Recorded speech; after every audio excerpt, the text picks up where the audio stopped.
katolícke noviny prinášajú. Najnovšie katolícke noviny približujú slávnosť Najsvätejšieho Kristovho tela a krvi v Bratislave a Žiline a zároveň mapujú novokňazské vysviacky v Bratislave, Trnave, Nitre a Žiline. Hollywoodský herec mexického pôvodu Eduardo Verástegui pred 7 rokmi znovu objavil vieru a Boha. V exkluzívnom rozhovore redaktorky Zuzany Artimovej prezradil viac o sebe, svojich životných postojoch aj o novom filme Bella. V mesiaci Božského srdca Ježišovho ponúka rubrika Duchovná obnova reflexiu o tom, ako si človek hľadá svoje srdce. Aj Dobromilka a Svetlúšik si posvietili na srdce. Spolu s deťmi ho spoznávajú ako ľudský orgán aj ako centrum našich citov. 25. číslo katolíckych novín otvára seriál o najväčších pútnických miestach na Slovensku aj o možnostiach, ktoré ponúka ich okolie. Tentokrát pozýva do starobilej Levoče, kam prichádzajú každý rok 10 000 pútnikov. V listárni nájdete svedectvá čitateľov, ktorí zareagovali na výzvu katolíckych novín a napísali, ako sa im žije v spoločnosti jubilujúceho periodika. Rubrika Mladým pozýva do hokejovej rodiny Fejtovcov, kde je otec Ján trénerom Skalice a syn Juraj kapitánom košických oceliarov. Rubrika Kultúra predstavuje výstavu fotografií prírodovedca a bývalého ministra medzinárodných vzťahov Pavla Demeša s názvom Pavol Starzu, ktorú si môžete pozrieť do 29. júna v Slovenskom národnom múzeu na Žižkovej ulici v Bratislave.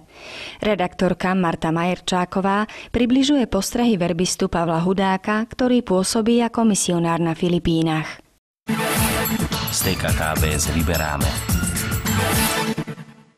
Slávnostnou schôdzou Národnej rady Slovenskej republiky začal v pondelok 15. júna inauguračný deň hlavy štátu.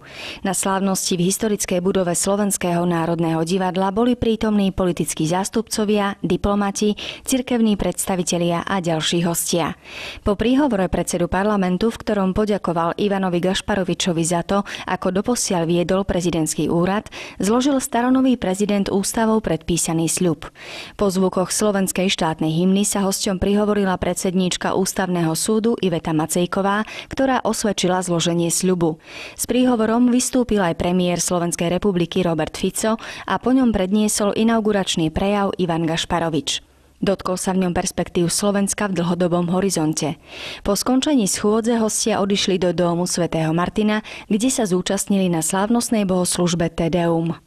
Na Primaciálnom námestí v Bratislave sa v nedeľu 14. júna 2009 konala slávnostná svätá omša zo slávnosti Najsvätejšieho Kristovho tela a krvi. Hlavným celebrantom bol apoštolský nuncius na Slovensku monsignor Mário Giordána. Po svätej omši nasledovala eucharistická procesia ulicami hlavného mesta. Centrum voľného času Jána Pavla II. V spolupráci s farnosťou Krista Kráľa v Prešove na Sekčove pripravili pre všetkých nadšencov pohybu v poradí už 4. ročník Športfestu. Uplynulý víkend tak patril futbalu, volejbalu, streetballu, pozemnému hokeju, behu, ale aj lukostreľbe, korčuľovaniu, stolnému tenisu, vybíjanej, kalčetu a mnohým iným disciplínam, v ktorých sa podľa odhadov organizátorov zúčastnilo približne 600 súťažiacich.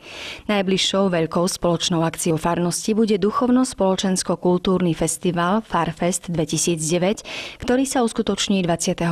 júna a ktorého Športfest je takmer pravidelným predskokanom.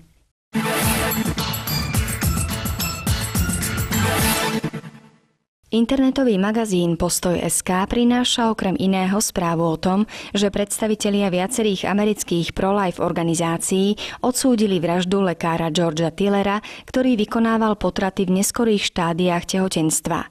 Troy Newman, prezident kansaskej pro-life organizácie Operation Rescue, odsúdil tento zbabelý čin a tiež skutočnosť, že niekto berie spravodlivosť do vlastných rúk. Členovia spomínanej organizácie sa modlia za lekárovú rodinu, aby našla útechu a uzdravenie, ktoré možno objaviť iba v Ježišovi Kristovi.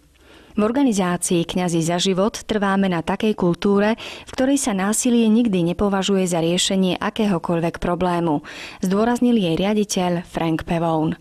Každý život sa musí chrániť bez ohľadu na vek, názory alebo činy. Lekára Georgea Tillera, ktorý ako jeden z mála vykonával potraty v 3. trimestri, zastrelil neznámy páchateľ 31.